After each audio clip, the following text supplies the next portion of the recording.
I really wanted to be a healer. Like I wanted to be somebody who transmitted energy into other people. I had a particular, and it was somewhat narrow idea of what that healing would look like.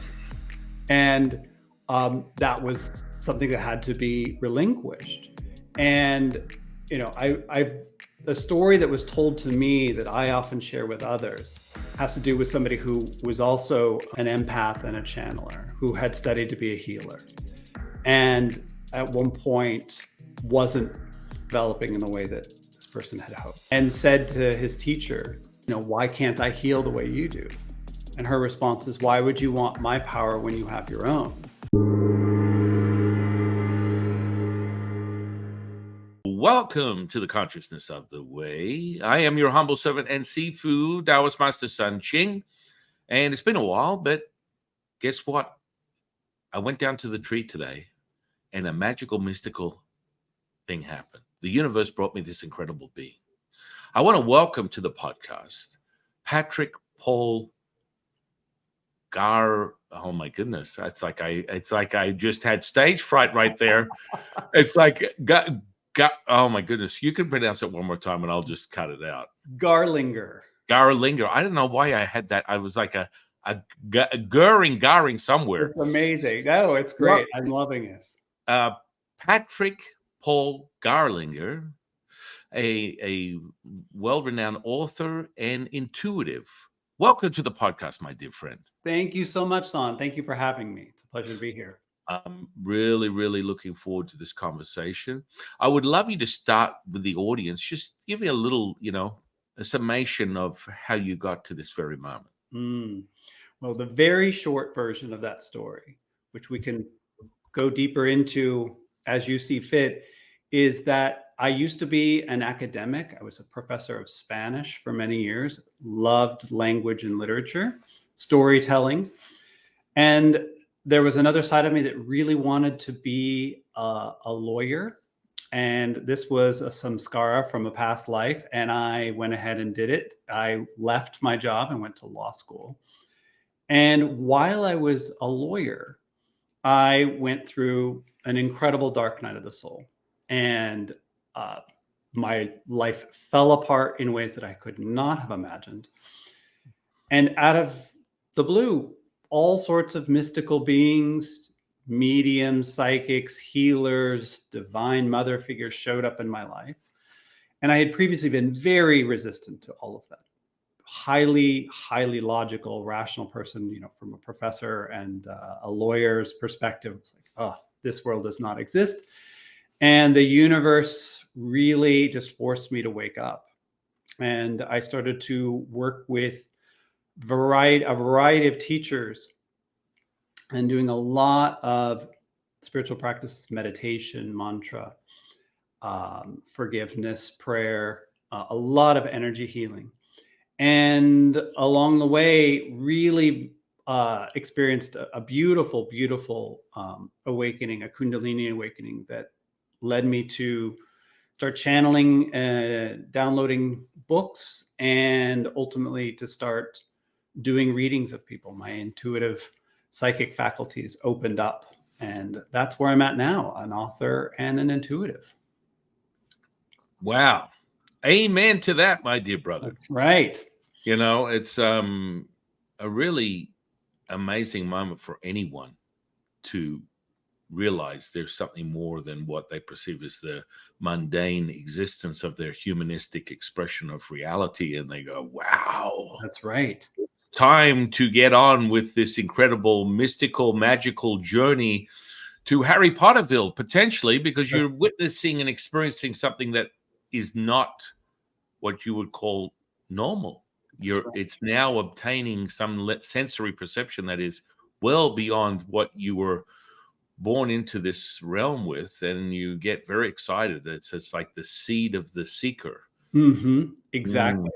It is. And I love your description of it being like Harry Potter, the land of Harry Potter, and it being magical, mystical, and ultimately letting you see this world in through such a magical lens.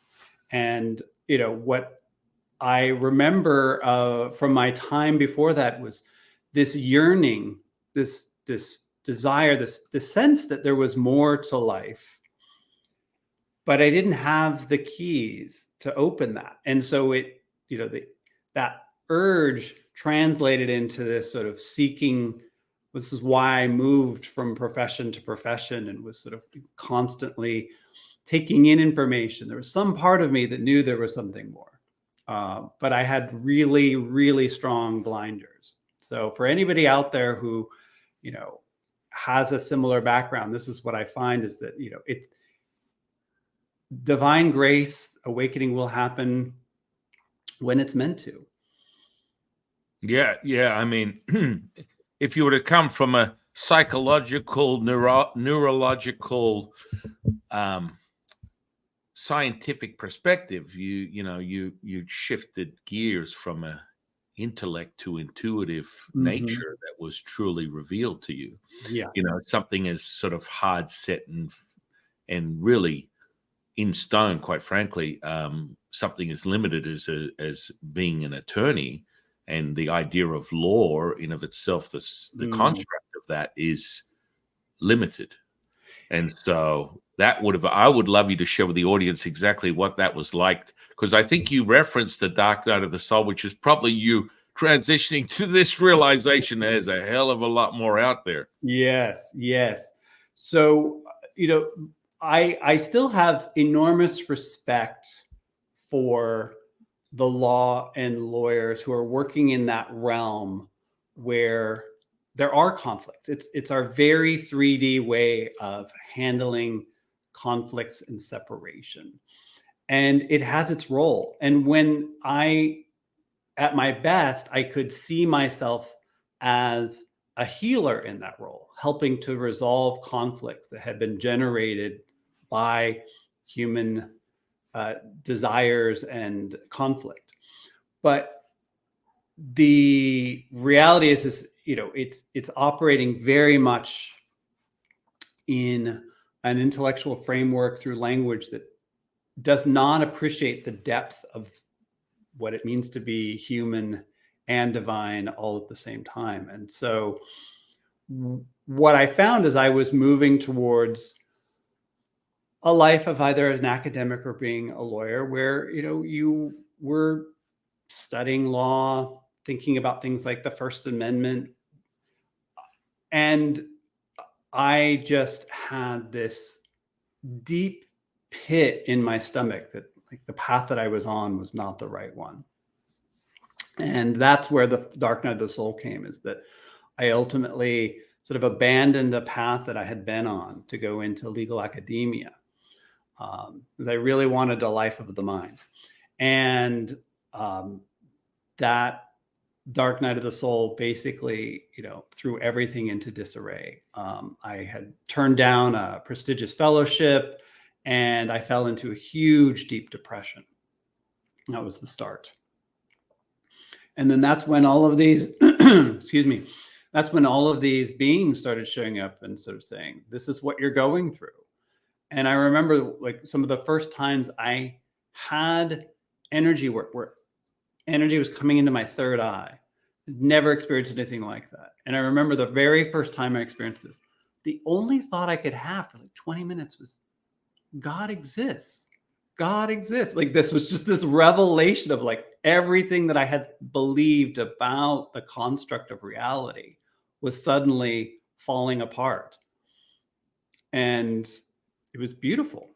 It was absolutely beautiful and terrifying, because I had built my life around a certain understanding of the way the world worked. Yeah, it is. It's sort of like this cross-sectioning intersection of all things, the center point that everyone desires to acquire, this knowing, this present moment. And it comes from, going into the center. Some people would refer to it from a dualistic perspective as, this seems to be quite popular. And I've been in this path for about 32 years teaching people Taoist alchemy. So it's like I've watched the development and evolution of mankind from my lens and viewpoint, teaching ancient practices and over decades watching this sort of change.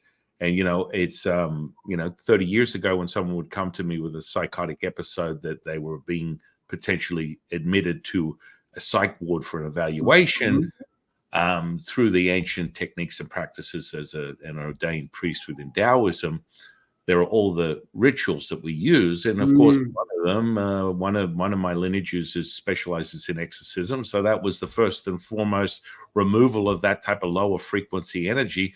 Again, always preface, this is in the eyes of the beholder. So you are a tuning fork. You create that resonance. You are welcoming these sort of energies to create ultimately a perception that would come in the form of a dualistic sort of viewpoint, which would be good and evil, heaven and hell. And so that presents itself. And, the dark night of the soul, I find quite interesting. The visceral component of that, for me personally, I had mine about 30 years ago. Normally, from my own teaching, it cycles about 9 times in someone's natural born life to be the highest point. I sort of had all 9 at once, so I'm happy about that. Yet, it was really, I had 5, probably close to a week of every thought, every feeling, every emotion at once. And so, things as simple as, distracting yourself, going to the movies. And I distinctly remember this moment when I'm sitting in a movie and, all of a sudden this woman walks out on the screen naked, and I literally have a visceral experience, and I throw up in front of the person in front of me. There's that is just like, it's gone down to the core. You've gone from the spiritual, the emotional to the physical, and it's now being purged at a level that is beyond your idea of reality. Yeah. It's like, hang on a second, this is crazy. And, depression was one of the experiences that was like, how about we just end this, because it's too much for me. Yeah. And of course, in the end, I was, relieved by my teacher at the time telling me, oh my goodness, this is so exciting. Right. Wow. Yeah. You've got to be kidding me. I couldn't get hold of you for, we're talking at a time when rotary phones existed, not cell phones. Right. So, it's like, oh, they're not available. They're not picking up the phone. Well, I'm having a complete meltdown. Yes. Of all things. And so it's happening on a physical level, on an emotional level, on a spiritual level. And so your expression of that, and then I have people that refer to their experiences that, quite frankly, they talk about dark nights of the soul that extend for years. Now, that would be an interesting one that I'd like to, I would get into with someone that confesses that, and sort of like, what sort of optics are we perceiving that would indicate that you're going to spend years in this state. And as for you, how was that? Was there a period of time? What was the more of a little detailed description of what? Yeah. So when this happened, I didn't have a teacher at the time. And well, you did. They turned up out of nowhere. They turned up out of nowhere, but there was nobody I had at that point kind of grafted onto, or better put, I had sort of aligned myself with and said, oh, I'm going to study under you. They actually hadn't shown up. But right at the beginning, I had the meltdown.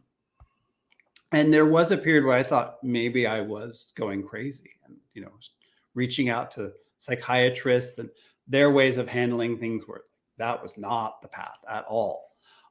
Even at my worst, when I really felt almost very broken, I felt there was still some part of me that was still whole, that was holding on, that was saying, no, that's not right. The pharmaceuticals are not going to be the solution to this. And that's when, it was, in retrospect, this beautiful setup. You could call it serendipity. You can call it divine grace.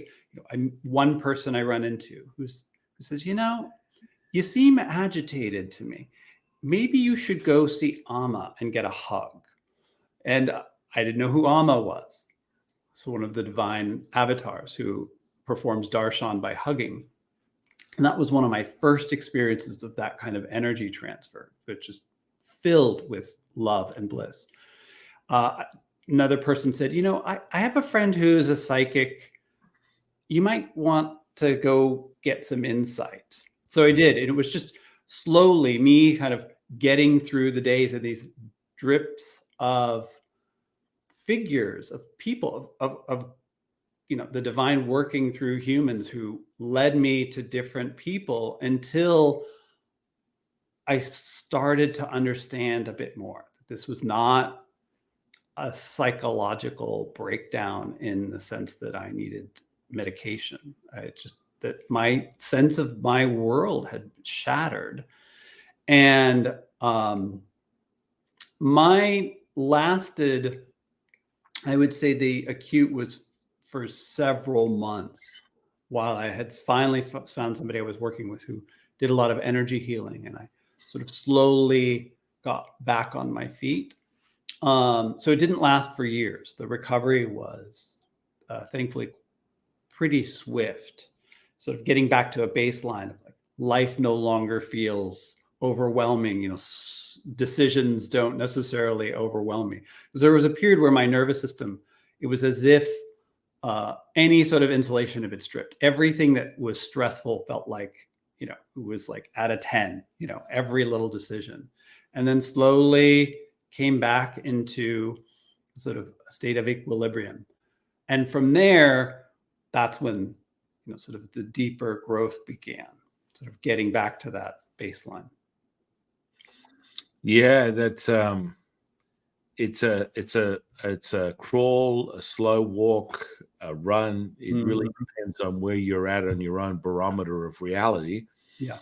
And it will be crafted specifically for your own experiential now. That's right. And that feeling is really the ultimate knowing. Mm-hmm. If you're thinking, you are not knowing. If you're feeling, you are all knowing. Mm-hmm. That's sort of like simplistic understanding from a Taoist perspective. We speak on this as all things is a bellows. Mm-hmm. Everything, you are everything and nothing at the same time. Everything is contracting and expanding at the same time.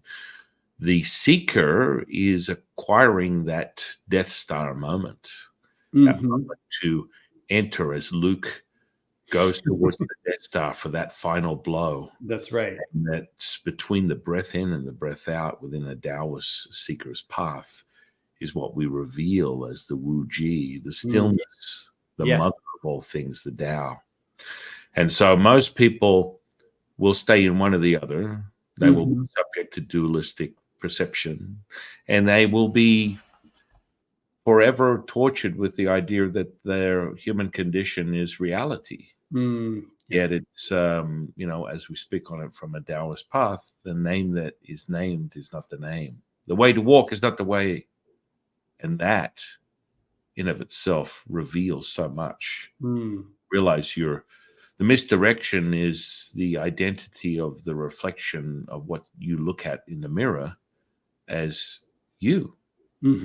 Flesh and blood is nothing more than an anchor for an experiment, an experience of spiritual consciousness that reveals that you are in servitude, you are selfless, you are the ambassador to the universe, to Earth in of itself. Right. Humanity is waiting for this realization. So when you revealed that and you got the path and the teachers, we speak on channeling. Channeling is something that is sort of the highest level of ascension for a Taoist. We go to these levels: physical body, energetic body, spiritual body, sun body, earth body, moon body, oneness body, ultimate, and then being with all. And that level of ascension reveals pure source information, what we go from a dialogue to a monologue. And you are the expression, you are the now, you are the present moment. Right. And so when we get there, you speak on the channeling, and channeling something that I sort of fell into immediately. It wasn't sort of Mm, oh, I just remembered who I was for the last right. 1,000 lives. It's like everyone has that moment, and some perhaps may trickle. It may be instantaneous. It's all variable. I Yeah. always remind people they can listen to my conversation. They can be realized instantaneously. It's not a process that has to be extended or shortened or lengthened, or it's for you, the seeker, to be self-evident and self-realized as your truth. Yes. And that's the most powerful part. So you discovered the channeling, you discovered a teacher that gave you insight, then you had all these other teachers from a higher ascended level. Yes. Clearly all these spirits are speaking to you, which gives you this incredible insight, and you start to sort of validate and fall into trust with this information that's coming through as it becomes more realized on a daily basis. How was that for you? Well, it's been a beautiful sort of unfolding and integration, because I didn't have any expectation around channeling, in the sense that I was working on, connecting with my higher self. I was working on clearing out old programming, stuff in the chakras. I was taking in a lot of spiritual wisdom about duality, oneness, forgiveness. And the experience of channeling it was something that I was aware of. I knew of channelers. I had listened to them, but it wasn't something that I had ever thought about. None of my teachers were focused on channeling. And the work that we were doing was primarily energy healing. And so the channeling was a surprise, because it happened after the Kundalini awakening, about a month into that process, where on a daily basis, I would have to lay down, and this intense energy would be moving through my body and through the chakras. And I heard this voice that said, we're going to write, and we're going to write quickly. And this was not a voice I'd ever heard. It was incredibly powerful, incredibly authoritative, and loving at the same time. We all have our internal voices. We know what our egoic voices sound. We may have multiple egoic voices that, we hear this voice and it has echoes of another person. And this felt so pure and so loving. And it started with this sensation of the energy moving through my crown chakra. And I just wrote, and this energy sort of moved through me. And I did not know where it was going. That was the part that was really beautiful. As somebody who's a writer, I know what it's like to be in a flow state where I'm writing something. This very much felt like I was a channel, a conduit, a vessel for something. I didn't know where it was going. I had to get out of my own way. At times I would ask questions, wait, is that right? I'd push back a little bit. And it lasted, this first sort of stage lasted about 6 months. And each month, 2 months for each book, I downloaded a trilogy. And it was very fast. And I would channel 20 minutes at a time, maybe. And then I would sort of go into deep, blissful state. Like the energy was so overwhelming, I could no longer translate it into words. And then I spent the next several years sort of refining. The literal downloads were so fast and filled with typos, and I just had to go back and slowly sort of put it into a form that could be published. And the surprising thing for me is that the messages were all about the term that they used was the Christ consciousness, which is not a term that I would have chosen, because, and I do believe it was chosen deliberately, because I had a very conflicted relationship to Christianity growing up. And there was nevertheless, a very clear message about, and I think that it overlaps and resonates with Taoism fundamentally, about the nature of our consciousness, that we created in the now, that we're constantly recreating ourselves from moment to moment. The now is all that there is. And they laid out sort of a path for working with your consciousness to recreate yourself, go through these stages, whether you call it ascension, whether you call it enlightenment, working with thoughts, emotions, beliefs, coming into alignment with the truth of who you are, and learning how to then navigate this world in a way that isn't your conventional third dimensional way of moving through the world. And so I've spent the last, that was in 2016. So I spent the last 8 years sort of integrating all of those lessons, absorbing them, and continuing my own path of integrating those lessons into my life. And now working with people by doing readings and seeing, you know, where are they at in their path, and what sort of wisdom can assist them in seeing themselves more fully. Beautiful, beautiful.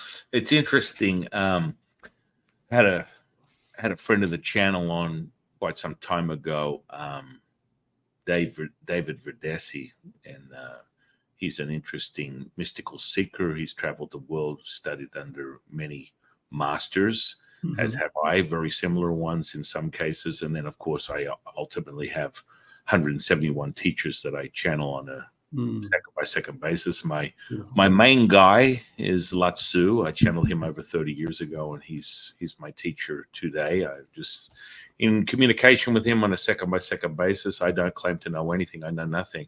If I sound like I'm sort of articulate and concise and to the point of truly profound beads of information, it's not coming from me. I know nothing.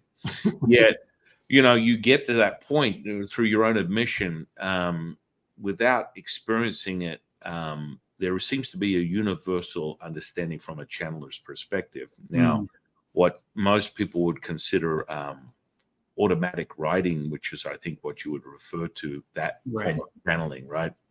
I experienced just, there's a seed, and it's not coming from below, coming from above. It's like a seed of energy that drops down like a beam, like beaming up Scotty out of Star Trek, and then saturates your physical body. And you are on like Donkey Kong, and you cannot be denied. And from your own admission, it seems to be a universal thing that through all the channelers that I've befriended and remembered my bond and relationship with from past lives, just as our relationship will grow again from our past lives meeting at this very moment. This is it, you know. It's like, and there's a visceral thing that takes place, and no matter whether I'm either speaking on what he's giving me at this present moment, or I take a moment and pause and I'll channel his essence to a magnitude where I'm no longer present in this physical body, and people are like, holy crap, it's like, it's a different demeanor. It's there's so much heat that comes out of my physical body. Most people get a stick and put a marshmallow on the end and start cooking it, because it's a transmission. This is what takes place.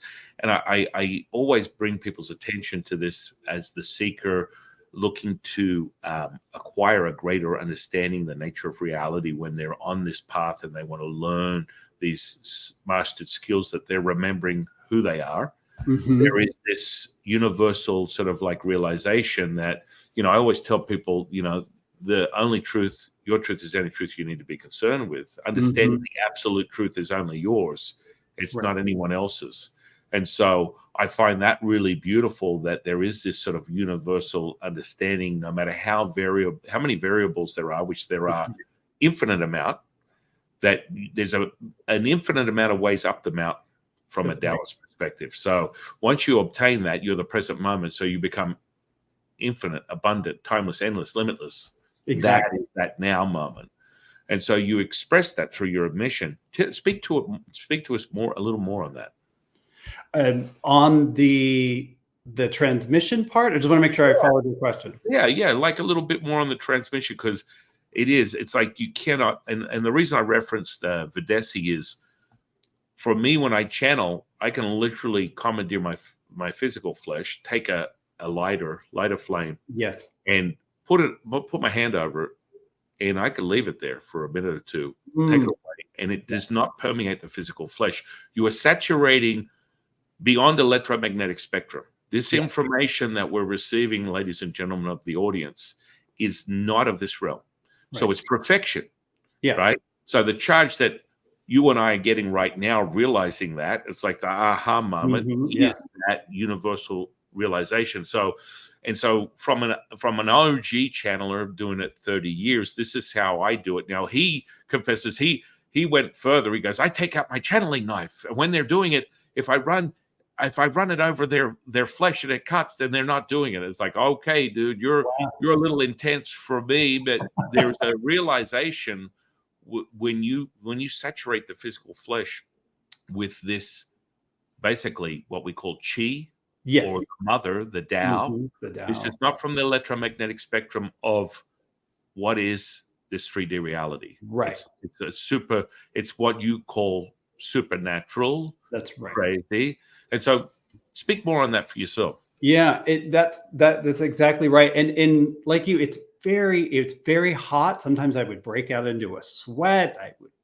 It would be like steam. I loved your image of the marshmallow, because I would feel like that amount of energy radiating. And it's also incredibly loving and healing. There's really nothing quite like it at all. And I translated, I think, I did my channeling through writing, and I did at times practice and record oral channeling. But that was never something that I've sort of gotten the prompt to do sort of publicly. And it's, it's one of those things where I sort of accept my own path on this and my own relationship to channeling. And which is to say, it has been one of the most beautiful and awe-inspiring experiences being connected. And I talked to those guides who identified themselves as the Council of Light, and I had never heard that phrase before. And then I went to my teacher and I said, here's what's going on, and this is the name. And she was like, oh, the Council of Light, I know them. And there are other people that channel these beings. And then I went to a friend who's a psychic who's like, oh, wow, look at what's going on with you. So, I had all of these people who sort of independently had their own relationship to this and provided a certain kind of validation. But I just continued to be in dialogue and work with the writing and that experience. And I now still experience it. If I go back and read my own books, I'm like, whoa, taking it. And I have more channeled work that I haven't done, that I haven't produced and put out into the world yet. That's slowly happening.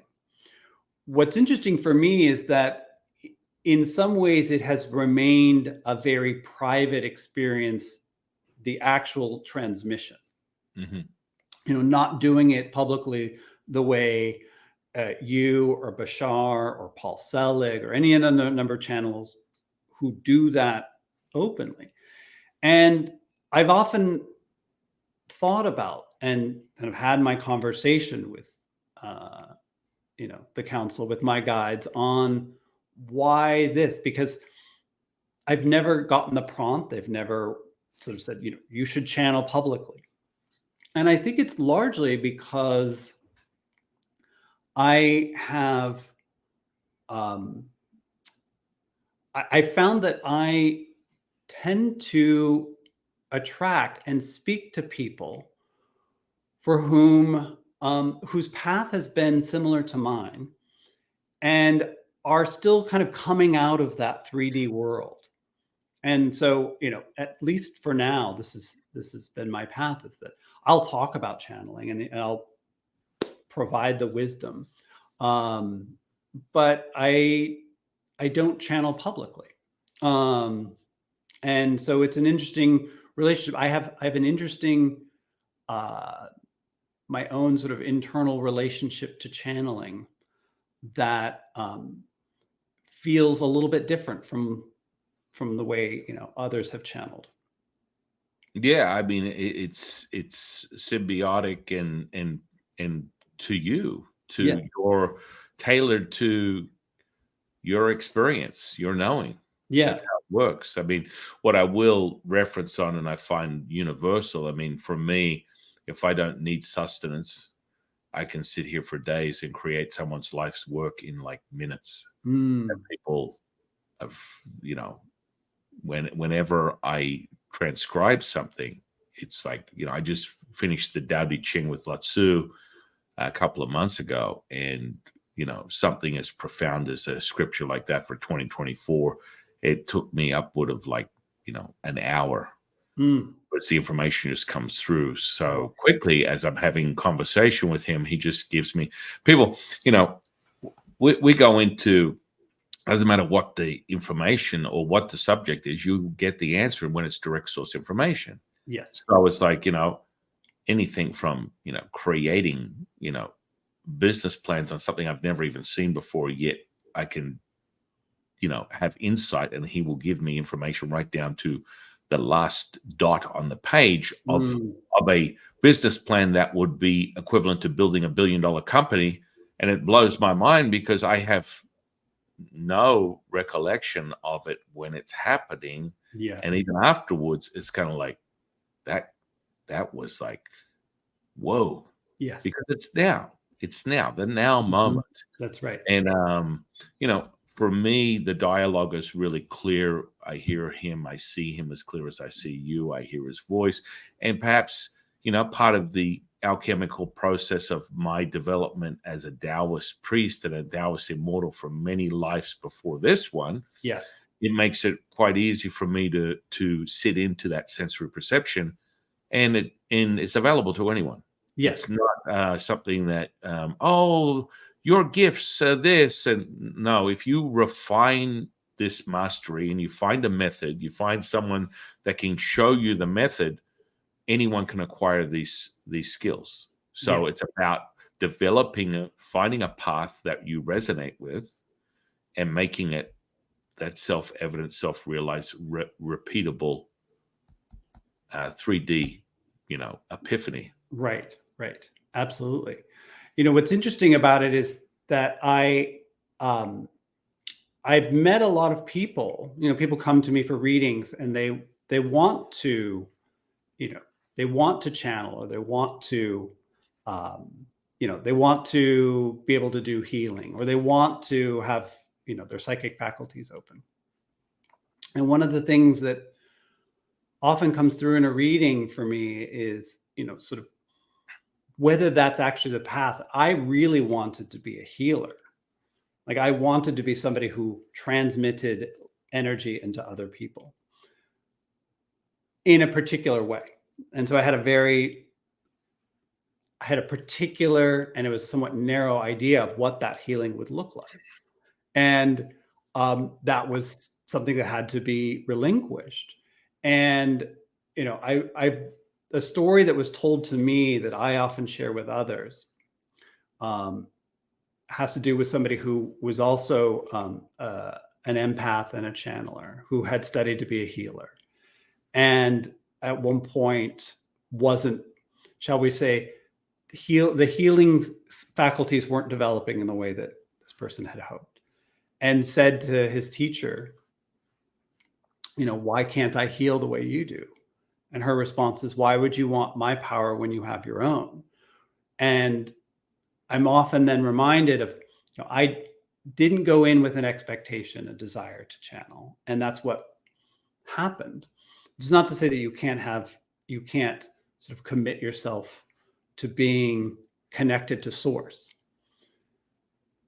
But I like to remind people that, you know, whether you channel or source wants to move through you in a different way, that's your relation. That's you and your soul's path, and you have to sort of connect with that. And if it doesn't look like what you want it to, because you've decided, oh, I should be a healer, that's okay. It really is a dialogue. I don't know if you approached your path with the idea that you would be a channeler, or it happened and it happened to be in alignment with what, you know.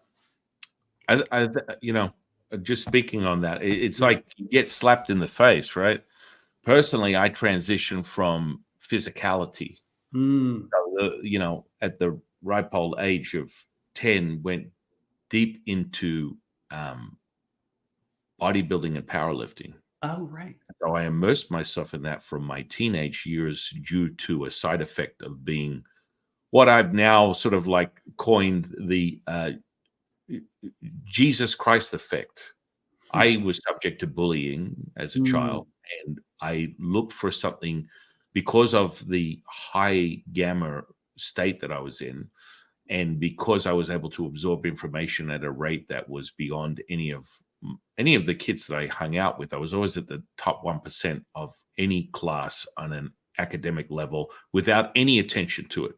And so that's that weird kid. I've had a bad day at home while my parents are drinking and boozing and drugging, and they're beating me up. And now I'm coming to school, and because he's weird, I want to beat him. And so I experienced this intense bullying where at certain points I'd have, like, you know, 10 kids stomping on me, you know, expressions of, like, you know, being urinated on. You know, I mean, the type of stuff that would tend to break someone. But my willpower, now this is a visual sort of like effect. I would stand up after a physical beating from 10 kids, and it would be, is that all you've got? And people would look at me and go, what will it take to break the will of this weirdo? And so I would eviscerate them verbally with just the ability of accessing this information. And I would use words that were so tongue twisting that they couldn't even use a thesaurus to define. So the fastest way to do that would to physically violate me. Right. So I intuitively was led to, you know, exercise, bodybuilding, powerlifting. And that sort of merged me into, you know, getting deeply into it. By the end of my teens, I was, you know, competing and, you know, lifting stupid amounts of weights. And then out of nowhere, I got this voice. It was like, I was like, you know, deadlifting 800 pounds, squatting, you know, 800 pounds, stupid, obscenely not human stuff. But because I kept this seed in my mind that, well, I read it from this book that I got when I was 10 called Education of a Bodybuilder by Arnold Schwarzenegger.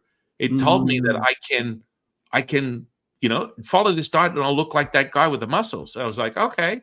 Now, this is where you get into understanding how powerful what someone would refer to as the placebo effect, or understanding that your belief system is anything you need to be concerned with. Yeah. And so I took that and it merged me into this oneness of being able to take what is in my imagination and create it into this physical appearance. Right. And so that kind of got to a point at the end of my teens where it was like the hubcaps were coming off the wheels at 100 miles an hour. It's like that's a lot of stress on a physical body, no matter how much your mind was the commandeer.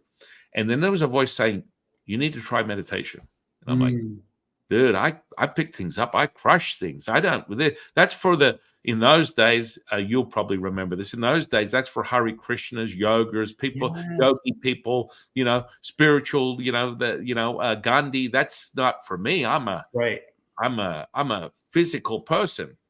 And so I pursued that. And out of nowhere, within the same second that I got a freebie from a meditation class by what I considered some sort of like, I thought it was a complete judgment, but I thought, oh, this hack's trying to write off their 501c3 or nonprofit. And I'm looking at myself in a misfit, sort of like the profile of the usual suspects in that rec room in the middle of a ghetto with half a dozen wannabes that are beggars like myself looking for something greater. And I'm looking around the room going, I'm an overgrown gorilla that cannot sit in a lotus position. My back is killing me. I've got this little 50-pound Asian woman that calls herself a grandmaster, and she's saying, now, I want you to listen to my voice. And I'm looking around going, I crushed things. I almost got killed coming from the car park with 2 this place because it was in a ghetto. Mm. I'm listening to ambulances, fire hydrants, all this stuff going on in the background, people screaming, all this kind of stuff. And I'm thinking, there's just, I don't know. My idea of that was this stillness thing. I can't get stillness with this noise in the back. It's just not going to happen. And she's standing there. I'm thinking, well, you know what? What do I expect? It's free. But what do you want me to do? And she goes, now I want you to listen to my voice and then let everything fall away. The second she said that, it was silence, and she was doing this. And I went, oh my goodness. I absolutely freaked out. And I was like, screw this weightlifting stuff. There is something that led me to this thing. And now I have the access, something I've never experienced before in my life.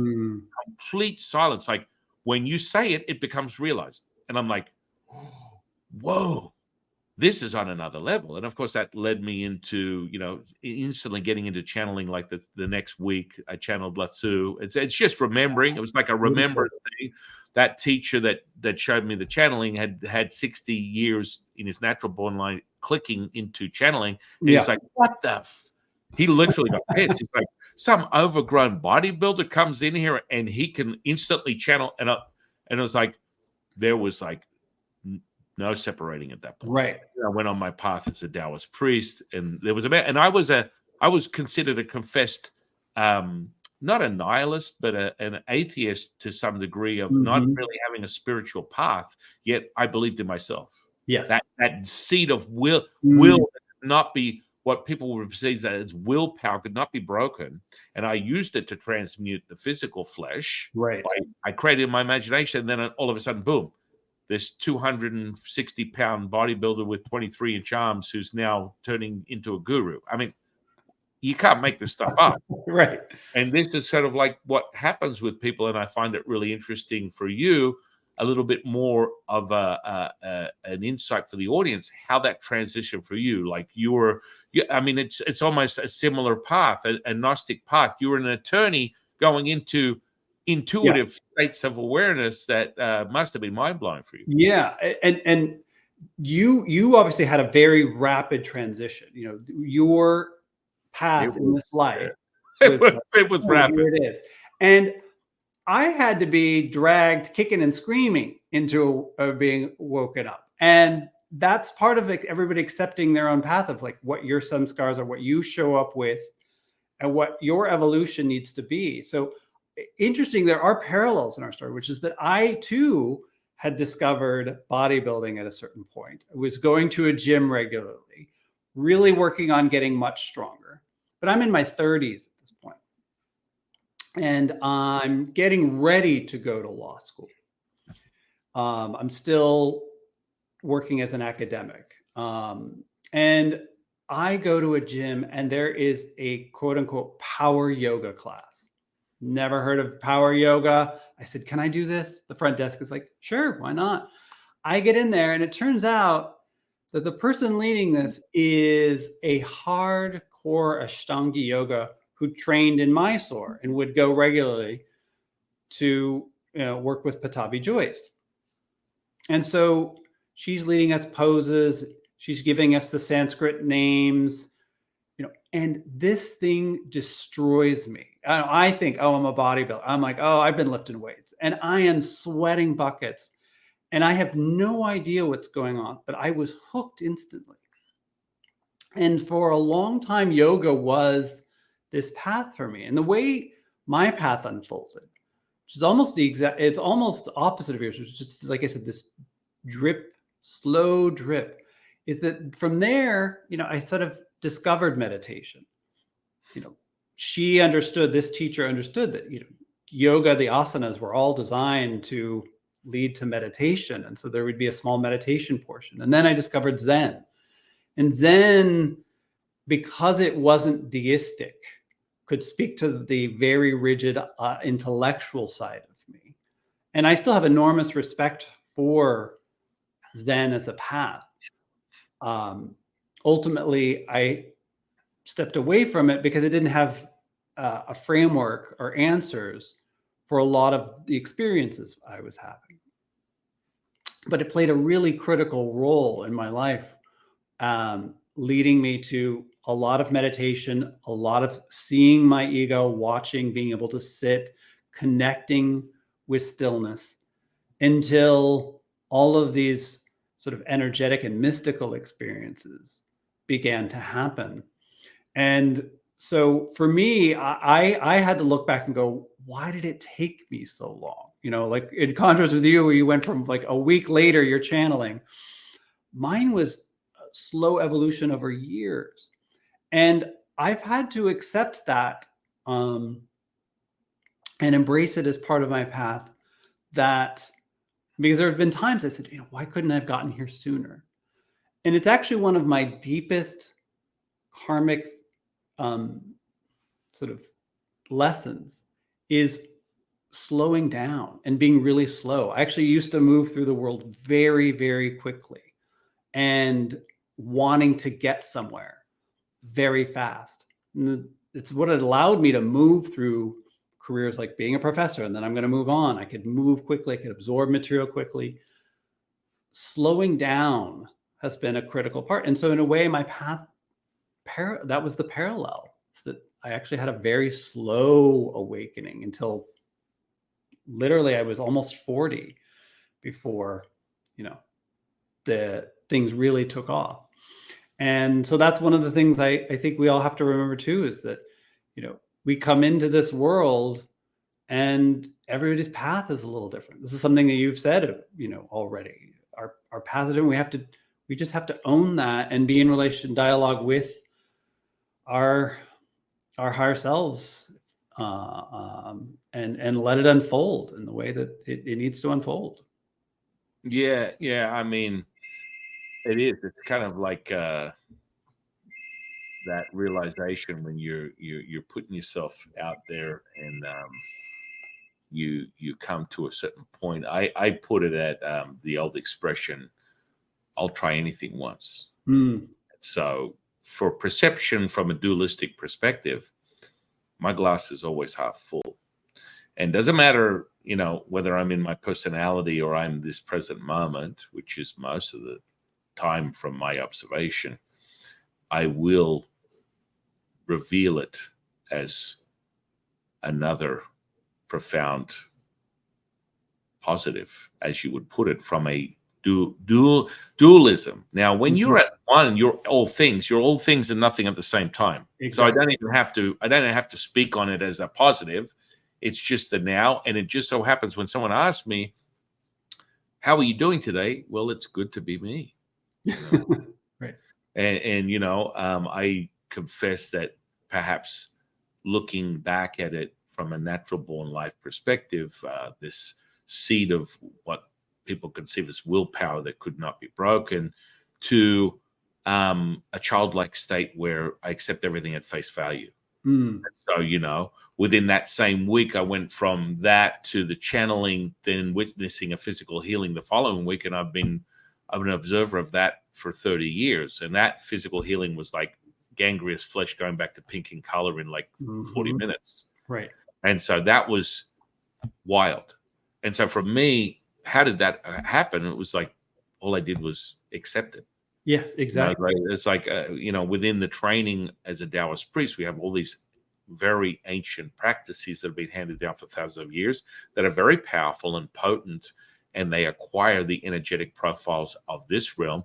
And we move them and navigate through them at will, transmuting them in an environment that will create what some people would perceive as a manifestation, physical healing, magic. That's what Taoists do. That's the Taoist alchemy we speak of. And so, you know, when you acquire that and you're able to cultivate it, people's idea of luck is on a whole nother level. Yeah. Interesting. Yeah. And so, you know, through your own confession, knowing now where you are, you're in the perfect place you need to be. That's right. Satisfied, whole as one. And living in duality, living in a material realm that is an illusion. And at the same time, I still have things that are coming up for examination and being cleared, all the while knowing that it's all perfect. I had a beautiful experience 2018 where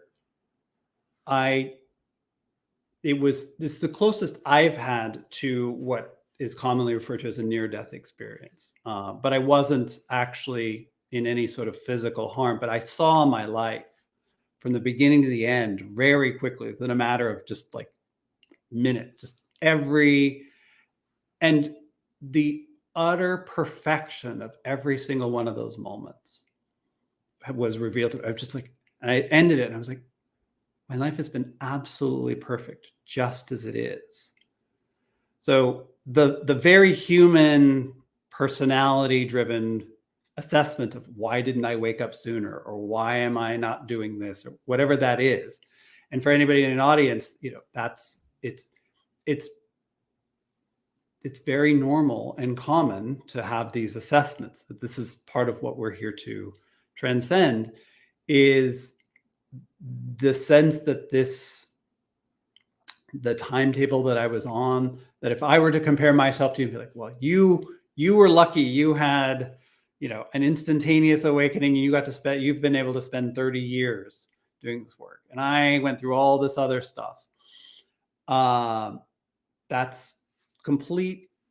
is a complete like 3D way of looking at this. There's nothing about that is accurate. And so, I absolutely believe, feel, to use the word that you were, that I am exactly in the perfect place. And if there's ever a moment that I don't feel that way, that is the object of attention that I need to look at. If I'm coming up in some part of my personality is falling out back into separation, then that's where my work is. And doing that, without any sense that that's a failure, something wrong with me, I'm not as ascended as I should be. However, a lot of people come to me for readings, and there's this judgment about where they're at rather than seeing it as perfection. And that's, something that I sort of come back to often, that we are perfect just where we are, even if it doesn't feel that way. Yeah, it refers back to what we speak of as the bellows. Where all things are nothing at the same time. Yes. So the distraction is the contraction. And so the truth is, directly from one of my teachers, the Jade Emperor, when you're at your lowest, you're at your highest. Yes. And so all of a sudden, whoa, hang on, what? Or moreover, once you believe, you are not of this body, what can harm you? Yeah. Nothing. Nothing. Nada. Zero. And so we always remind people that the bellows is what is to return. You are returning to who you are. Right. And knowing man is not like that.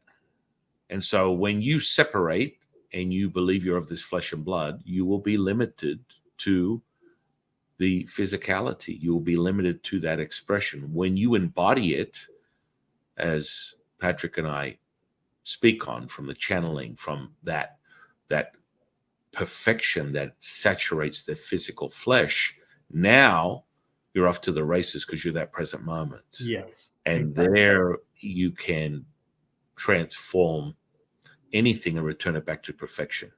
That is the key, to return to perfection in a human experience. Yes. And so the distorted, like one of my dear friends, Martin, the Buddhist monk, would say, the dukkha is the emotional content that you perceive as you.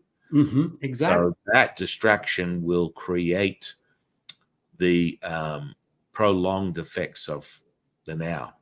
That's And right. so that's what it comes down to. That's what it absolutely comes down to. You know, it's interesting. I feel like we could spend a long time translating these concepts, because I love the language you're using. 'Cause that is not the language that I received or was trained in. And it goes back to sort of the universality of what you were referencing before, including in the way the universality comes through in channeling. You know, the way you've mentioned a couple different things, but for me, it came to me in the framework of paradox, of holding these seemingly mutually exclusive positions at the same time. So when you describe the bellows, you're everything and nothing, or at your lowest point, you're at your highest point. You know, that sort of framing of it, of seemingly paradoxical, has been for me the way that I have related to being human, of coming back into personality, of having emotions and not pretending otherwise, and coming back into the perfection of the oneness and, you know, the source coming in. And as you say, when that distortion comes up, to me, this is one of the things that I see the people who come to see me often are dealing with, is being uncomfortable of identifying with those emotions, of falling back into a sense that you is real, as opposed to valid, as opposed to this is an emanation from a prior self that created meaning and experienced the world in this way. But when we feel emotions, there's a machinery of mental activity that's generating thoughts, beliefs, and then an emotions that come with it. That whole relationship to it, of being in complete acceptance of that, has been something that sort of I've you know, I come back to a lot. So I'm curious for you. You know, I love sharing with people what are the things that are coming up for me that, you know, I'm like, oh, this thing came up and I had to recognize it, as opposed to pretending that it was not there. Are there things that you have shared with you know, your audience about, you know, that you've let go of, or, you know, whether we call those aspects of personality, belief systems, things that would, you know, sometimes they go by triggers, however you want to call them? Yeah, you know, I mean, the secret ingredients from a Taoist seeker perspective is the sum of all things is a thought, feeling, and an emotion. That's it. And so when you understand that that's the present moment, and you are identifying from a dualistic perspective, which is just basically the human expression, which is really a distorted universe. You're a macro of a micro. So while you're experiencing these things and you're returning to perfection, which is part of you being an ambassador to planet Earth and contributing to the, you know, the raising of humanity's spiritual consciousness, as this is sort of like a process of spiritual consciousness that takes place within every space within the universe. Every planet, everything is having a very similar effect within this expression. And so when you start to identify that, and servitude is the true default, Right. selflessness that takes place, you find, oh, wow, the emotions are truly just distraction. And they're there to identify. I always remind people, never erase your personality. It's given to you for this incarnation. And, you know, I like, you know, I like Netflix, driving my side by side in the desert at 100 miles an hour in 115-degree weather. And I enjoy chocolate. That does not mean that this present moment cannot be obtained. No place, no person, no thing. It's the now. Yeah. Anything else is a distorted sort of egotistical expression of you as a human being needing to identify as the next coming of Jesus, the Messiah, the healer. There's a lot more to it. We observe these things because we are the catalyst and conduits for the resonance that shares the return for others that raise into that. So when you realize that you are cut from the cloth of perfection, this 3D reality is the distortion, and returning to perfection will come from a light to wave to particle to matter. This is now an option. Your attention intention creates a energy. The energy has a vibration. The vibration has a frequency. That frequency, if met with its resonance, oh yes, it will be yours. Oh yes. So that means that all of a sudden, you know, a lot of manifestors, motivational speakers, they speak on this resonance. If you acquire the frequency, then money will be yours. You acquire the frequency, your life, the dreams of your reality will take place. Well, this is true. In most cases, there's this separation that takes place, so it's never obtained by the seeker, because they're still working on something which is probably fundamentally a default for me, and why the secret never really materialized for many people is the first question they ask you is, what is your value system? Well, that would refer to what is, what am, I am. You know, you're not having to identify as I am. The now is no place, person, or thing. The now, and to acquire that Wu-Ji stillness, the center point, the versica, to get there, what happens? You have to be all and nothing at the same time. Yes, exactly. So referring to I am the universe, referring to I am one is still a separation. 100%. And so that power will be obtained, that Death Star moment will be entry into the mother when the simplicity of, and it's always like the infantile state. For a Taoist seeker, we always start with the emotions don't control you, you control your emotions. And they're like, whoa, mind blown. And, you know, they spend their natural born life in this mundane perception being subject to the human condition, which makes them distorted and makes them very limited from a contraction perspective. They're constantly contracted. They're never allowing themselves to realize they are the expansion. They are all things. And when that happens, all of a sudden, you're a zodiac sign. You go to a feng shui expert. You go to a psychic. You go to a medium. You go to an astrologer. These are all limited. So what does that mean? It means if you're a psychologist, a biologist, a neurologist, an astrologist, a physiologist, you are limited at best because it's one facet, it's one slither. When you accept you are all things, that means that, guess what? And people always come to me, it's like, Jifu, you keep saying that, you know, we're all the signs. You are everything. So that means that you want to find the sign of this year that aligns with whatever is within the universe. You are that. Well, hang on, I was born on this date. And I'm like, oh my goodness, stop now, please. Please, you need to stop, because this is that present moment that is acquired by everyone. That means you are everything. You are me, I am you. And so that chill that you and I are getting, that epiphany, that realization is this very moment. And when you acquire it from a Taoist alchemy perspective, we get right down to removing the emotions off the table. So I normally get people to acquire that mastered state.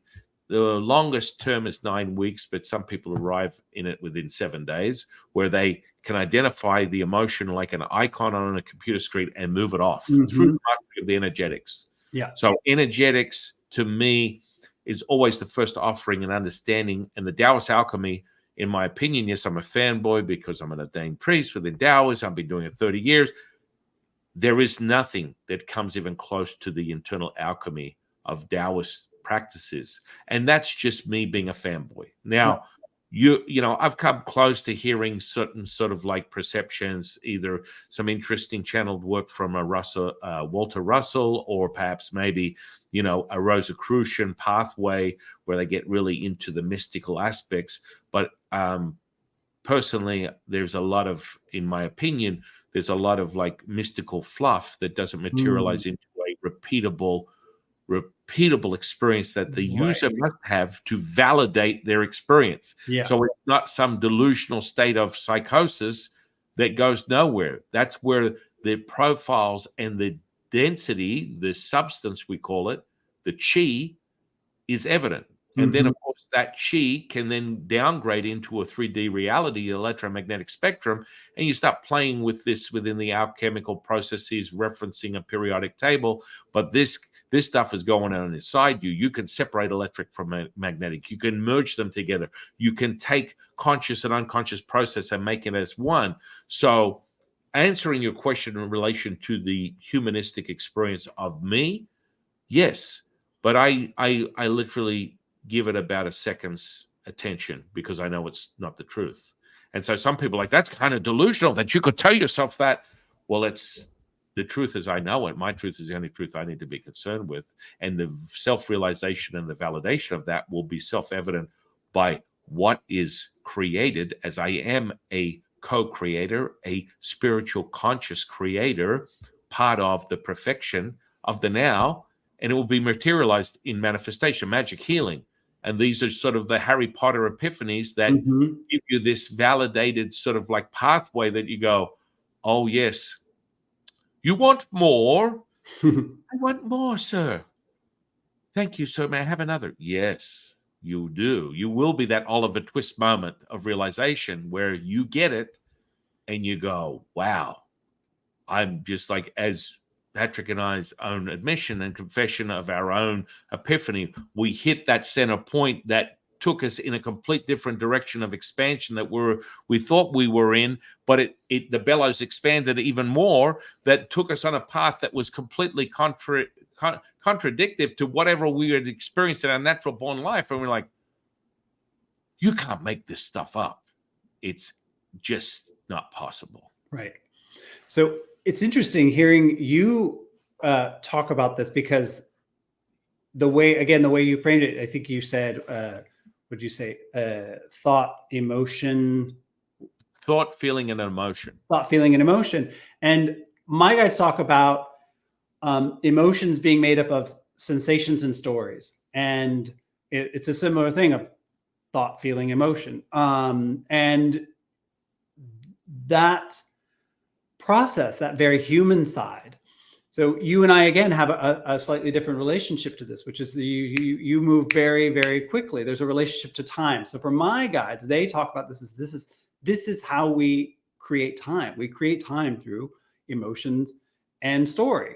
And we have these feelings with thoughts and sensations, and then we're sort of describing the now, or we're describing what was once a now, which is now gone, and then in this new now we're replicating this over and over, and we constantly recreate ourselves as we were, by virtue of holding on to identities, by virtue of holding on to these old stories.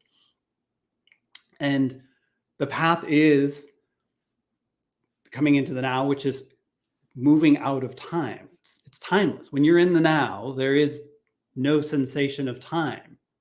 And then we will come back into that. You and I had to schedule a time to come together to do a podcast. We play with time in a sort of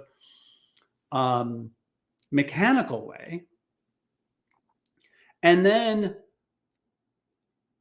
for me, similar in my path of awakening, I've had unbelievable moments of like incredible grace where stuff came up and gone, and then other stuff that would linger, that didn't move. And again, it speaks to how the path can be very different for people. And again, part of my samskara of wanting everything to happen like that, I want this to happen, and to actually inhabit time, sort of to inhabit very painful emotions, and not have them move instantaneously. Even though I know that that's possible, and that has happened for me, and it's been incredible to be actually okay with being in a now that feels contracted, to being in a now that feels distorted, to use those words, and being with that sensation of distortion without fleeing it, running from it, numbing it, watching Netflix, whatever it is. Because I think that for me, I do meet a lot of people who want everything to happen instantaneously, even though it can happen instantaneously. It's the desire to have it happen instantaneously and it not moving that often creates a great deal of suffering. I had somebody who once came to me and they were like, could you teach me a technique for 1 minute healing? And I said, no. And she said, well, somebody else taught me. And I said, well, then you already have your 1 minute healing. Why do you need it from me? Well, it's not working. You know, and what that person needed was a different relationship to the healing process. So I'm curious for you, working with time in that way, you know, where as you said, you know, you don't give it but a second because it moves so quickly. Is there a place for not having it be nearly instantaneous, moving back to perfection almost seamlessly? Well, yeah, I mean, that's again the old expression.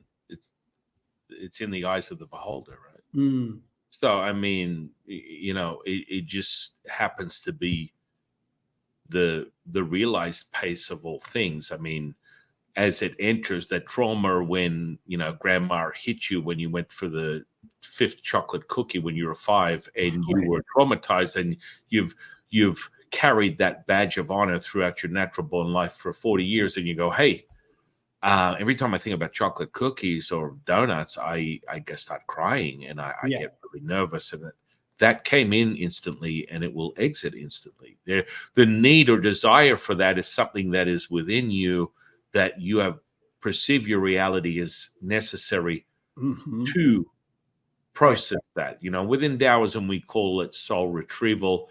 And so when you're taking these type of like levels of abstraction, everything is a story. So your personality, the goal is, or the healing comes from a thought, feeling, and emotion. You want to acquire the thought, the emotion, and the feeling you can remove like the icon on a computer screen, and then the thought or the experience becomes reflection. It becomes wisdom. You can not be tuned, as you would put it in your own words, triggered by that memory. That's right. And it's only relevant if you choose for it to be. So, you know, being in the dialogue of duality and using your timeline of your human experience as these points of reference are non-existent within the present moment. So sure, it's like having a photo book of the history of your life from when you were 2 to when you're 28, your graduation, you got married, whatever it was. That's there for you to feel all warm and fuzzy if you choose to stay in the humanistic expression of you, which is really not who you really are. So it's sort of like a double negative. What? Well, who you really are is the now. That's right. So it's like enjoy mastering the ability to shift in and out of it, like, you know, turning a light on and off. That ability to do so is for the seeker. It's for the mastery that you acquire, and you can sit in it. You can be, you know, from many people's own confession, I like to sit in the victimhood. Okay. Okay. Yes, you enjoy that. That's now, right. if you identify it as an emotion and a thought and a feeling that have created this albatross that you keep repeating on a daily basis, when someone says hello, you go straight back to it as if it just happened momentarily, is all part of that construct. So once you start mastering the energetic potential that you have within the infrastructure, all that can be turned on and off like a switch. You can immerse yourself into the emotions, and you can be angry. Your anger can be the epicenter of all things, but the center point is how you acquire that in anything. That's right. Is that center point for the present moment. Yeah. And so, you know, you become aware and you're like, you know what, I'm enjoying my personality today. I want to embrace it. I want to feel it. Okay. You can want and desire anything, and you can obtain anything, realizing that when you cultivate these things, you're able to shift in and out of it. Now, that's a mastery that all of a sudden you start to return to a default. So the more and more you realize the emotions of the distraction, you move them off the table, you become in servitude, you become selfless, you become in service to others. And then people are like, but Jeff, I want to do the Harry Potter alchemy stuff and the healing and the Jesus Christ stuff and all that kind of great stuff. And, you know, you're talking about helping others. I got to help myself first. I always remind people, when you're in service to help others, you are helping yourself, because you are me, I am you. And then people go, oh, my goodness. If that's the case, then thank you, sir. May I have another? That's right. Because then also all of a sudden people merge into this spiritual collective, and now they're contributing to raising that. Yeah. They're being that now moment. That's right.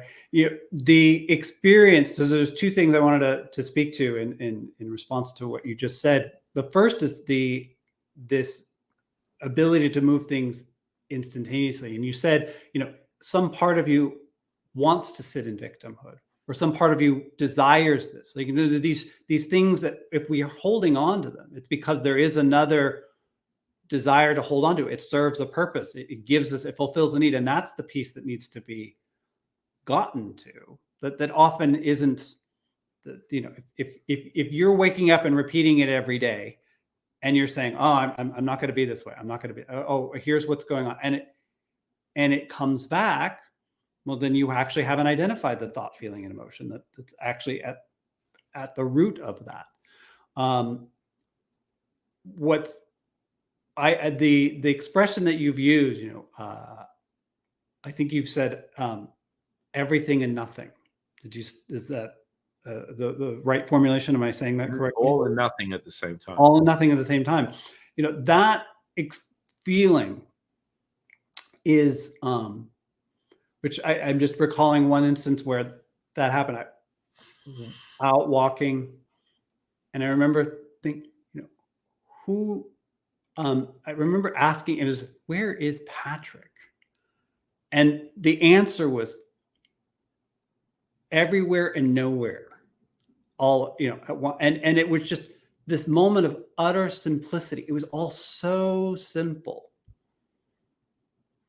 These moments that you're describing, that you know, all come back to the now. The way I received it in the download was, you know, we are constantly creating ourselves from moment to moment, and we typically recreate ourselves to have some sense of a self that is very fragile. And it feels initially very threatening to step into selflessness, but it's actually the most beautiful and expansive feeling there is, because it is nowhere and everywhere all at once. And the path that I was taught, the way it was phrased, which again, this was a language that I would not necessarily have used, was because I feel like it was really speaking to a certain notion built on Christianity, which was forgiveness. This is a term that gets used a lot, but the way I was taught what forgiveness was literally rewriting the past, that past moment that you've generated in the now, that the grandmother that, you know, slapped you on the wrist or whatever for grabbing the cookie for the 5th time. Like, you've created that moment and you've recreated it. And as you said, there's some need being met there. To be able to understand what actually happened and to undo the meaning is the process through which that I have been taught to sort of clear these things. And I mean, that really comes back to the confession of the simplicity, whereas what I would consider that semantics, and people are like, what are you talking about? That's all this trauma and emotion. And I'm like, let's get to the center point and get down with the get down. That's all energy. Everything is energy, frequency, vibration in this realm. So, most people from the confession of a psychologist through data realization of conscious and unconscious process, all stories of the past for a majority of people, 99% of people, are distorted and fabricated to 50 to 80 to 90% of what the truth is at that very moment. So it's like you keep building on it like a Legos. Exactly. You put more blocks on it. Every time you reference it and recall it, it becomes a bigger event than it really was. And you sort of stack that energy up, and it's really palpable. It's quite tangible. And then you go into, well, I need to heal from this. And it's like, okay, when you realize that you are me, I am you, and the story is the story, and that energetic profile can be erased instantaneously, I can show you that, and it has no pinnings, underpinnings, or effects on you consciously. You go, what the? That would come in the form of the simplicity of something like a PTSD. Yeah. So, oh my goodness, what's the word? They're scared of spiders, acrophobia or something of that nature. Arachnophobic. Yeah. Example, afraid of heights. People come to me 30 years, and in about 10 seconds, I'll erase it, and they'll be like, I've been trying to find this. I've been standing at the edge of cliffs for the last 10 months, and it's never come back to me after the second that you tapped in, because it's the now. And, you just you remove it. And so there's this fun moment of how we need to search. And that's part of the humanistic misdirection. The way to walk is not the way. The name that's named is not the name. Is that misdirection? It's like that need to discover and to become the Watson to your Sherlock and decipher what the deeper meaning is, can be problematic when you are subject to space-time, time and space.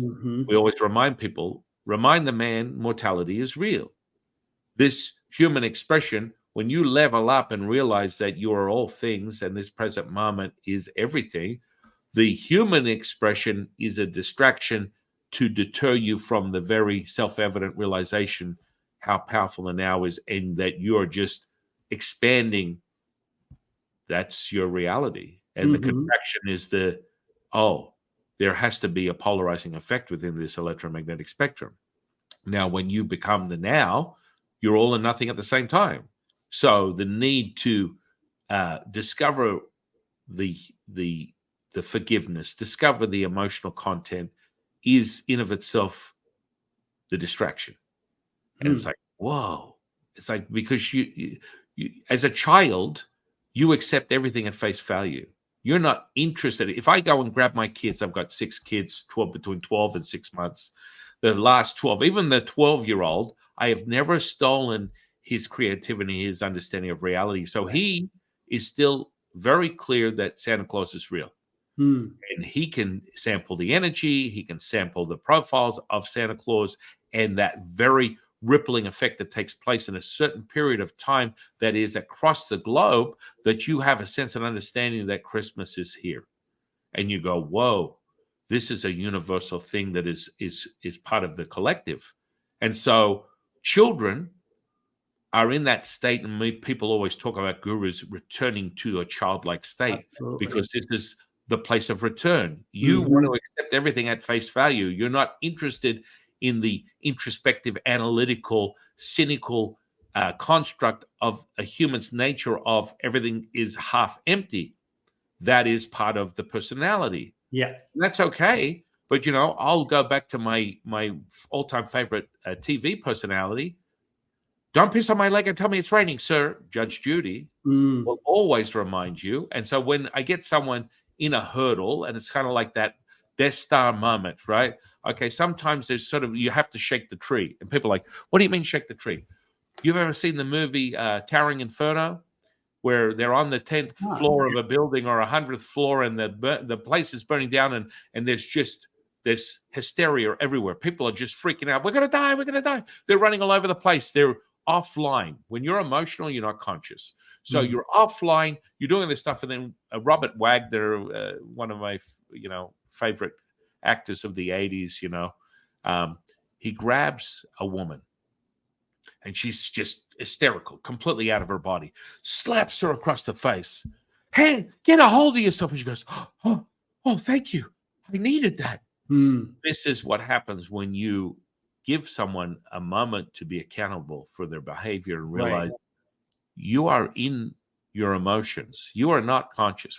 Whoa, I didn't. Yeah. Whoa. I had no idea that's what was running me right now. Yes. And so when you present the victimhood, when you present the emotional content and you tell me that you need to sit in it, you must decipher it, you must cultivate it, you must expand from it. There's a learning tool there. From a Taoist perspective, that is the distraction. That is a need to stay in a state of stagnation. And that's okay. I'm not dismissing. I want everyone to understand you have your own path. You get on your own journey. You'll get to a certain point. And being there is completely okay. And the old expression, it's my party and I cry if I want to. You can do that all day long. Understand this, that your intuitive drive for the expansion has to be greater than the contraction, which is the human expression. Yeah. So if you prefer to stay in that and go, well, I understand it conceptually. This is the biggest thing with the interweb right now is the overload of information. So everyone's like, I read that book. I've done that workshop. I've done this. I've done that. I know Qi. I know energy. I know Qigong, blah, blah, blah, blah. And you get overwhelmed. It's what I call the misdirection of the information seeker. Not the Taoist seeker, the information. I must acquire more information as I will be enlightened. And then the seed of that, which is a confession that seems to be universal, I'm curious. I want to know more. Maybe you stop for a second, take a deep breath in, and get to that center point and realize your curiosity is the old expression, as we always put, curiosity killed the cat.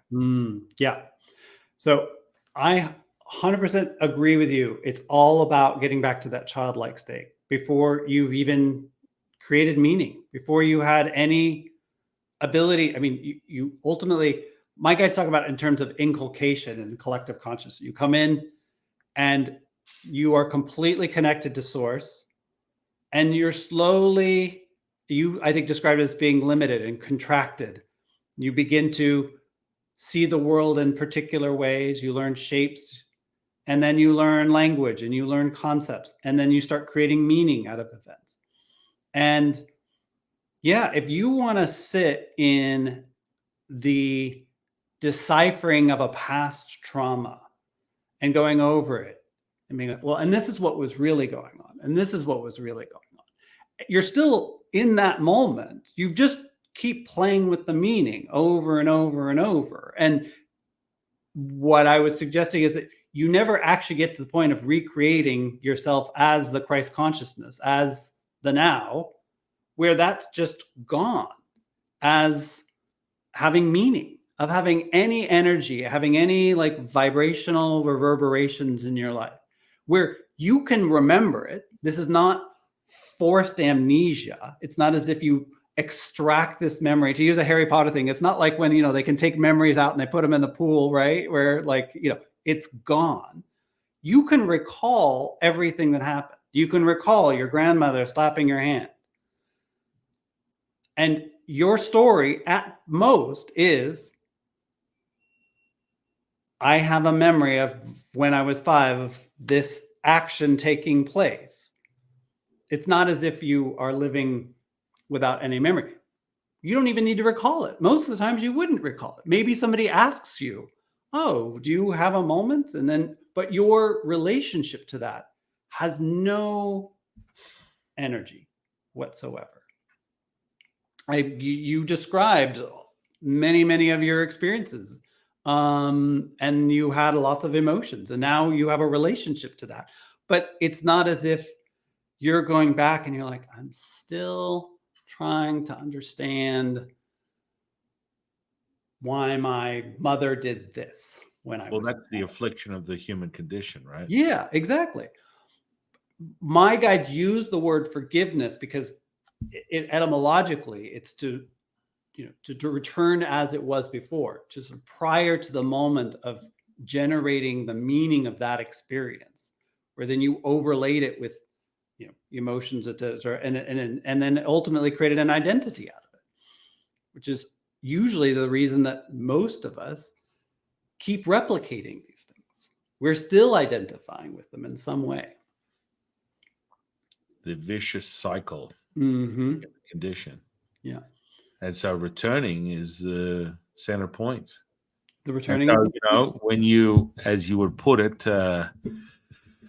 as Bobby would say, you know, the yenter moment, the moment of minutia.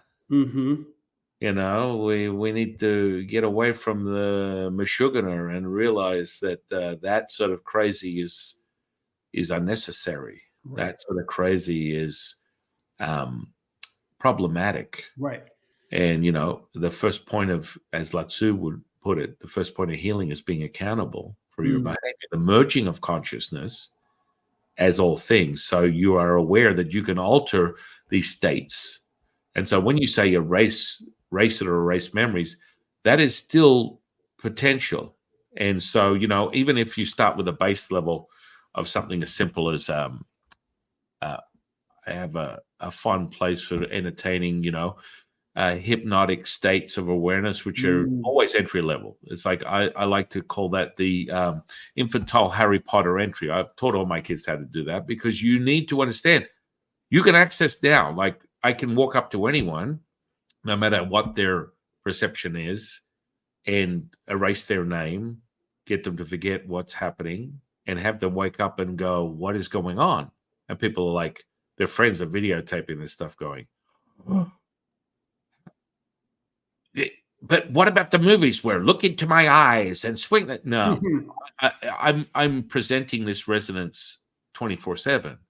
When you step into the auric field that I'm projecting as one, you will adjust to that frequency, however it is within this present moment, and it will be altered. And so normally when I play with that type of stuff, because my children and I like to go down, I live in Nevada, Las Vegas. So we'll go down to the strip and play street magic for fun and, you know, entertain people. It's like, have you ever felt bliss before? No, I'd love to. You know, everyone's out partying, getting a drink. You got a group of people and, you know, their friends get their camera out and they're like, okay, well, what's going to happen? And in the same breath as they go, I want to, I go, sleep. And they're like, their friends like, and their friends are like, oh, what happened? How was that even possible? Because I'm already bringing a resonance in there. And so they're just being subject to returning. And so the catalyst being the somatic response of that syntax of that very word is a platform to enter into a return to perfection. And so when it's palpable, the way it is through an audible, inaudible experience, it's a vehicle to help people return to that state. So when you say, erasing or eliminating, absolutely. I mean, that's just part of your potential if you choose to. You know, this doesn't have to be, I need to stay there in the memory. Right. And you erase the emotion and the feeling. You can completely dissolve it all and it never be a moment of recall if you choose to. These are the skills that everyone has. Right. The ability to access that and that present moment. And I find that when you show someone hypnosis, they go, whoa, hang on a second. First and foremost, I came in and going, you can't hypnotize me. I'm like, okay, sure. Okay. And when we're finished with the dialogue, if you still have an inclination to want to know what that feels like, let me know. Yeah, you can't do it. I'm like, please don't say that one more time because you're going to see a result that's going to happen really quickly. And they get all freaked out because, hang on, you're commandeering my sense of, no, you are me, I am you. When I tune into that substance, that present moment, now you are the puppeteer. And people need to not be delusional like that. It's like it's happening all the time. Your state of awareness is being commandeered constantly. If you're emotional, I always remind people, if you're emotional, you're suggestible. Right. What does that mean? Well, you're not conscious.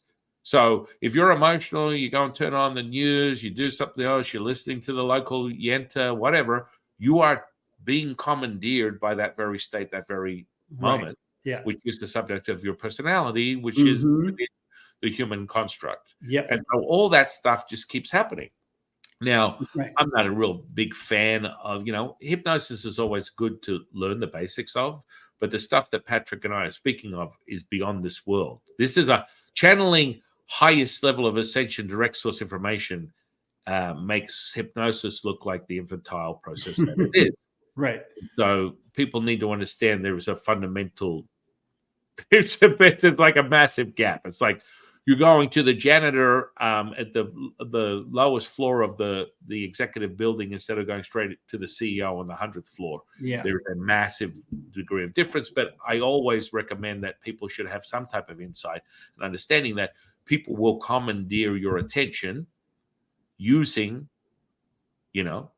that somatic response of linguistics. That's right. Because on a deeper level, you are words, numbers, letters, symbols, everything. You gravitate to stuff. You're like, I don't understand why I like that.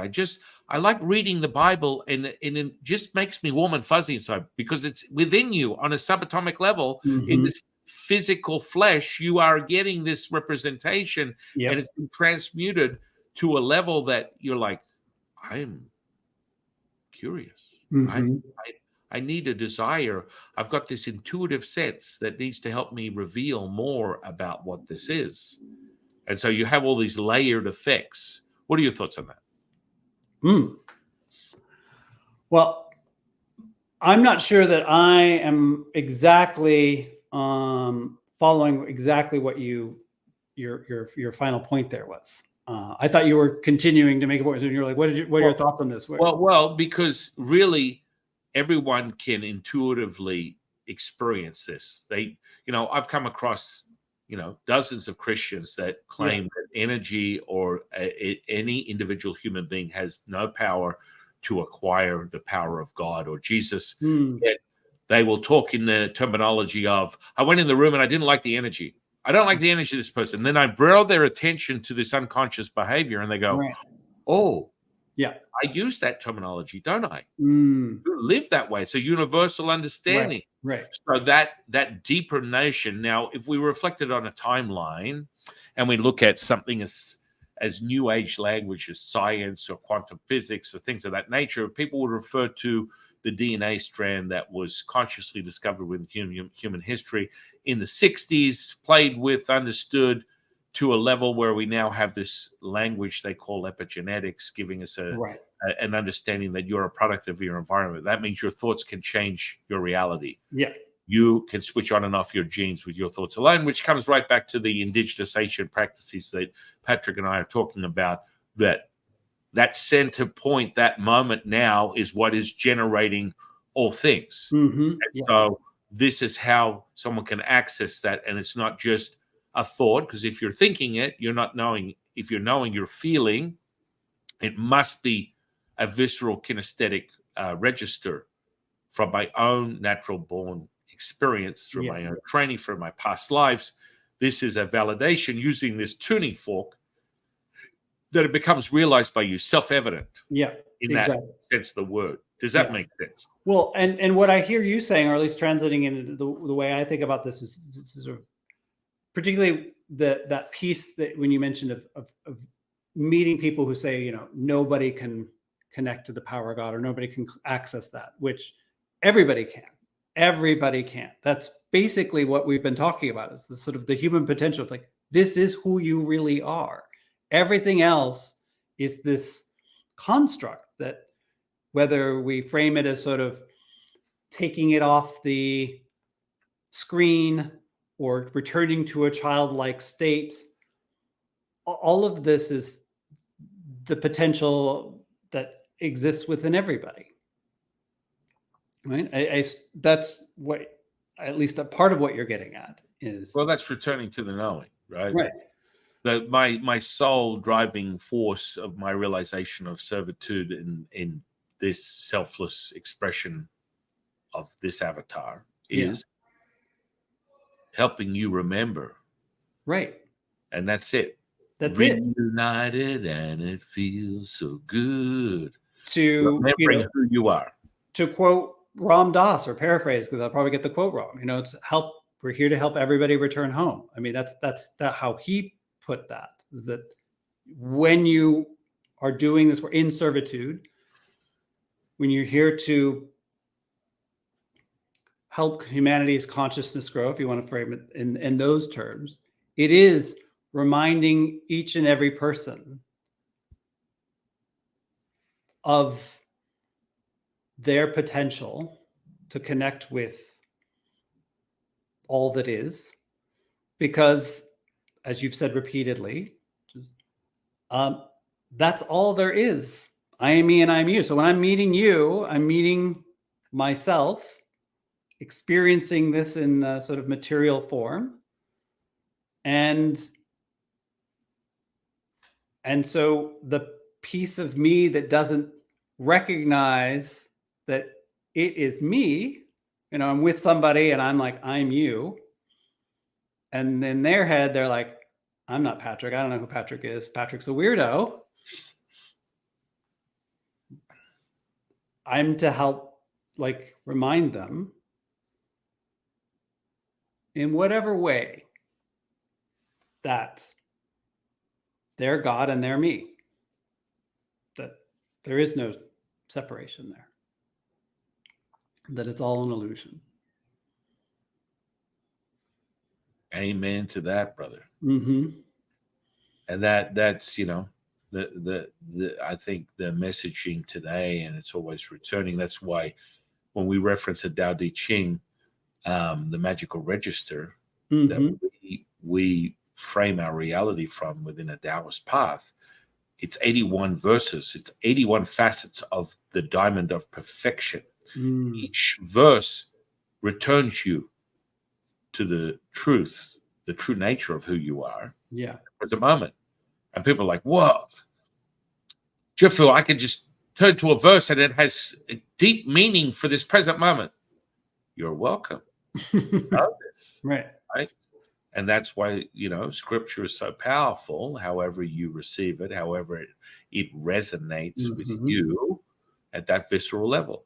That's right. It's right. It's that visceral level. And which is why it's so beautiful how many different versions of the path there are, the infinite, and all the language that we use. Because, at least as my experience of this, is that different words, different registers were what was needed to help me feel that visceral connection and move me in that direction.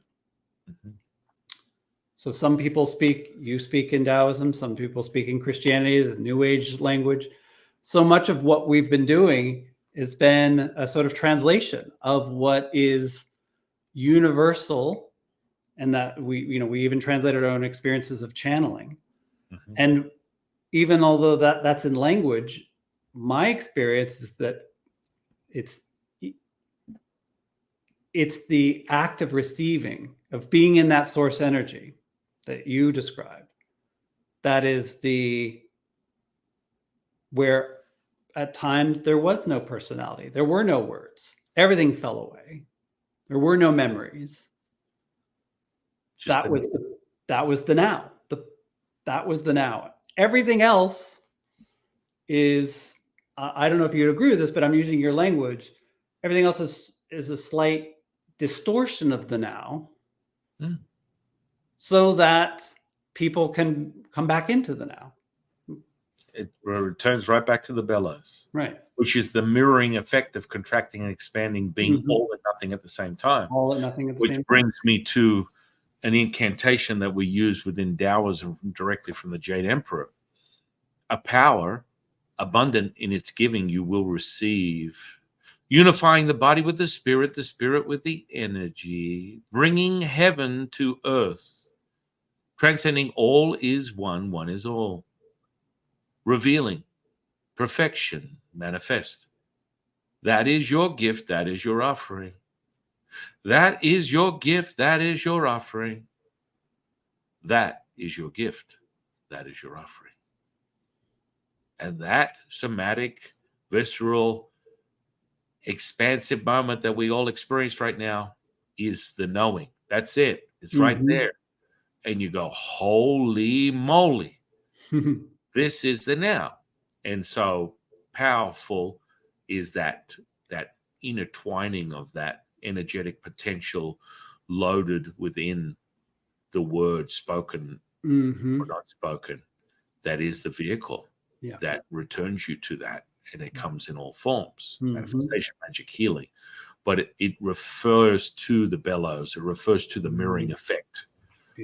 Hermetic, chematic idea of everything is mental, as above, so below. It's the same true center point where you realize, holy moly, it's the now, the Death Star moment. And so your gift is your offering. People go, what? Yeah. Your gift is your offering. Well, and that would refer to the bellows. Contracting and expanding is the now. Beautiful. You are all and nothing. Right here. Right here. Right now. All and nothing. Well, my friend, I think we really covered some incredible stuff here today. I think so. That was a beautiful conversation, San. Thank you for having me on. And I loved being able to hear how you speak about these things in the language of Taoism. This is not the language I'm fluent in. So thank you. That was illuminating for me too. Yeah, it was really beautiful. And you know, the paralleling effects on a conscious level, on a humanistic level of our very journey is a beautiful thing also for the observer, the audience listening to the story going, wow, that's a coincidence. Oh, now, for everyone's reference, I'm going to put all your social media under this podcast. I want people to go out, my students, my OGs of the 126 experience, the subscribers to the channel. I want them all to go out and check Patrick out on his offerings, his books, his intuitive guidance. Go deeper on that through his social media, through his offerings on the website. Is there anything else you want to share with the audience of places they can find you, more detailed information? Are you available for a session, that type of stuff? Yeah, no, I think you covered it. I am available for private sessions, for readings, social media, the books. I think that you've covered it. And thank you for that generous offering. It's really your generous offer, which is mine, which is yours, which is all of us. That's right. So in closing, my dear friend, I want to ask you one last question. What is your definition of consciousness? Oh, you had to hit me with that at the end. Let me think. If I have a definition of consciousness,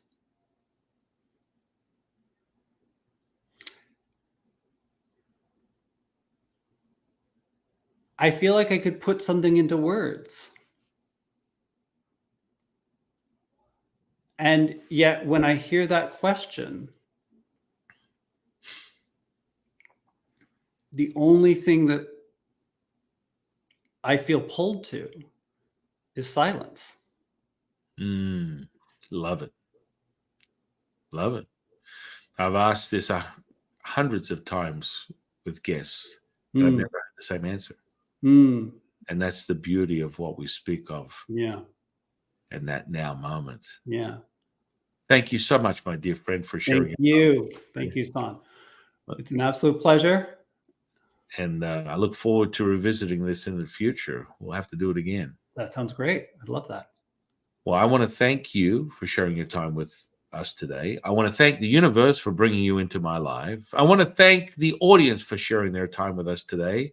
And I am your humble servant and Sifu, Taoist Master San Qing. And I'll see you on the next one, guys.